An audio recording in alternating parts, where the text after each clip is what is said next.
তো আসসালামু আলাইকুম সবাইকে। সবাই কেমন আছেন? চলে আসলাম নতুন আরেকটি ভিডিও নিয়ে আপনাদের সাথে। আমি উর্মি, ওমান থেকে। আজকে আপনাদেরকে দেখাবো প্যারাডল এক্সট্রা এবং প্যানাডল অ্যাডভান্সের মধ্যে পার্থক্যটা কী। আমাদের দেশে যেমন নাপা এক্সট্রা, রিসেট এক্সট্রা পাওয়া যায়, ঠিক সেরকমেরই এটা প্যানাডল এক্সট্রা, প্যানাডল অ্যাডভান্স। এখন প্যানাডল এক্সট্রার মধ্যে কী আছে যেটা প্যানাডল অ্যাডভান্সের মধ্যে নাই? প্যানাডল অ্যাডভান্সের মধ্যে কী আছে যেটা প্যানাডল এক্সট্রার মধ্যে নেই? আচ্ছা, প্যানাডল এক্সট্রার মধ্যে আছে হচ্ছে প্যারাসিটামল 500 এবং 65% ক্যাফেইন আছে। এটার জন্য এটা একটু দ্রুত কাজ করে। আর এটা হচ্ছে প্লেন প্যারাসিটামল, শুধু প্যারাসিটামল, এটার সাথে কোনো ক্যাফেইন নেই।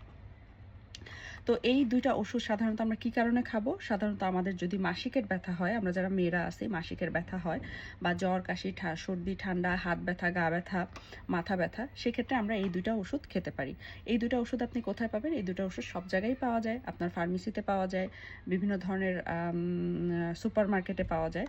তো এই ওষুধ দুইটা যখন আপনাদের কোনো মাথা ব্যথা, গা ব্যথা, সর্দি, কাশি, জ্বর এরকম ফিল করবেন, বা মাসিকের ব্যথা ফিল করবেন, তখন এখান থেকে হয় প্যারাডল এক্সট্রা খাবেন, নয় প্যারাডল অ্যাডভান্স খাবেন। দুইটা একসাথে খাওয়ার দরকার নেই। আর মাত্রাতিক কোনো ওষুধই খাওয়া ভালো না। অতিরিক্ত খাবেন না, অতিরিক্ত খেলে অনেক সময় লিভারের প্রবলেম হয়।